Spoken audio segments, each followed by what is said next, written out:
What you're about to hear survived by accident. History doesn't forget things. It chooses history doesn't just forget things. It chooses what to remember. And sometimes, forgetting is enforced. Entire lives were erased, not buried, not mourned, deleted. No graves, no names, no questions allowed. This isn't a story about punishment anymore. It's a story about who cleaned it up. The cover-up didn't begin after the punishment ended. It began while it was happening. This is the first rule of institutional memory. Erasure is not a cleanup crew that arrives after the fact. It is a tool used in real time, a parallel process running alongside the event itself. One hand creates the wound, while the other hand writes the story of how it was never there. The first step is to poison the record at its source. Records were written vaguely, using passive language that assigns no blame. An incident occurred. Measures were taken. Sentences that are technically true but tell you nothing. Dates were changed. A simple, devastatingly effective tactic. Shift an event by a day, a week, a year, and you sever the chain of cause and effect. You create a fog of confusion where accountability cannot survive. Then, the language of euphemism is deployed. Causes of death were rewritten. The violent becomes the mundane. The deliberate becomes the accidental. Illness, disappearance, complications from a fall, heart failure, unknown. These are not lies, they are walls. Words chosen not to inform, but to obstruct. To build a fortress of bureaucratic indifference around a terrible truth. And the people involved. Victims weren't called victims. They were called subjects, cases, anomalies, or in the coldest of terms, they were called errors. A glitch in the system to be corrected and filed away, because once something has no name, it's easier to pretend it never existed. You cannot mourn an error.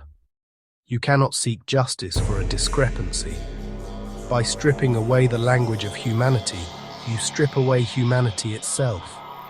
The person becomes a data point, the crime becomes a clerical issue, and the silence that follows is mistaken for peace. But this is only the first layer of the system.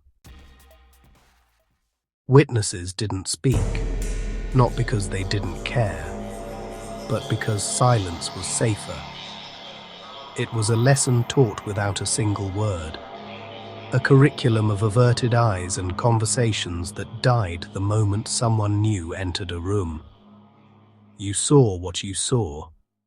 A neighbor taken in the night. A name scrubbed from a public record. A story that suddenly had a new official ending.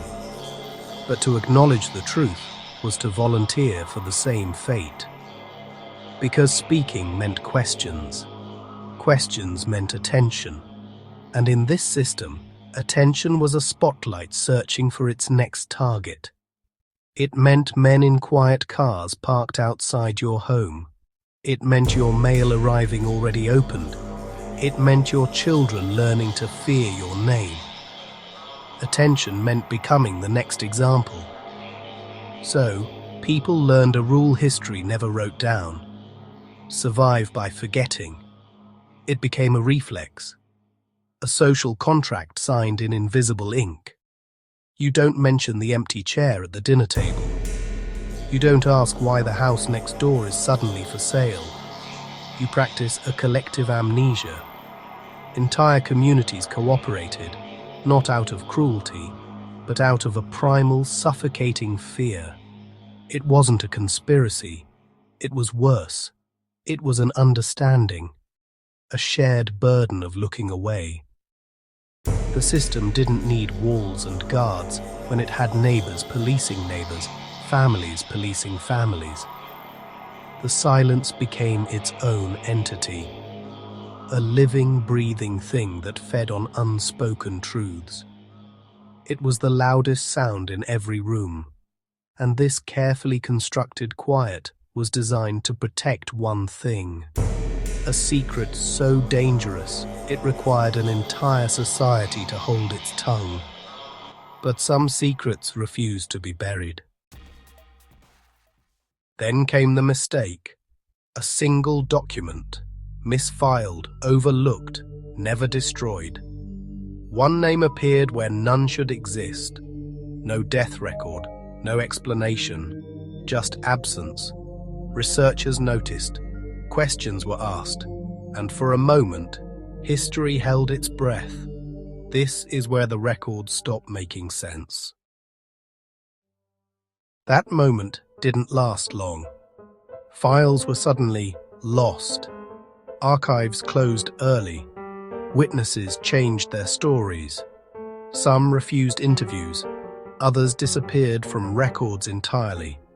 Not violently, quietly. The investigation didn't end. It was smothered. Because exposure doesn't always need force. Sometimes it only needs bureaucracy. If the truth surfaced, it wouldn't just condemn the past. It would expose a pattern. That punishment wasn't an exception. It was a test. A test of obedience. A test of silence. A test of how easily humans accept cruelty when it's labeled law. And that lesson was reused. We arrive at the end of the paper trail. The ink is dry, the files are closed. But this is where the real story begins. Because here, in the silence, is the part history never truly answers.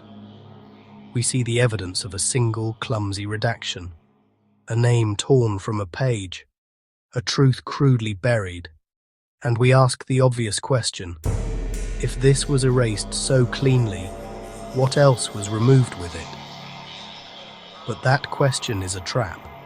It assumes the goal was just to hide one thing. The real question is far more uncomfortable. It's not about what was removed, it's about what was built in its place. Because you don't just erase a fact, you create a void. And a void is never left empty. It's an invitation, a foundation. So, how many names vanished to make room for a new narrative? How many inconvenient truths were traded for convenient myths? How many systems of control were perfected in the dark, tested on the forgotten, and then rebranded as progress? As safety? As order? The machine of erasure is not a blunt instrument. It's a quiet, meticulous process. It doesn't burn books. It simply stops printing them. It doesn't silence dissent. It just makes the cost of speaking too high. It builds a world where the official story is the only one available, not because it's true, but because it's easy. We've been taught to watch for the grand, theatrical gestures of tyranny, the marching armies, the public decrees. But history doesn't repeat itself loudly. It doesn't need to.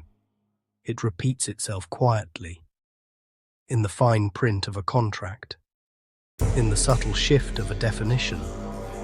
It repeats itself through systems, through rules, and most effectively of all, through people.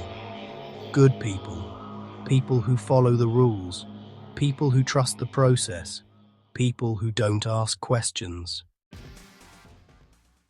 Remembering isn't about the past. It's about recognizing patterns. Because once something is erased successfully, it becomes easier to erase again. And somewhere in the archives of history, there are still names that were never meant to be found.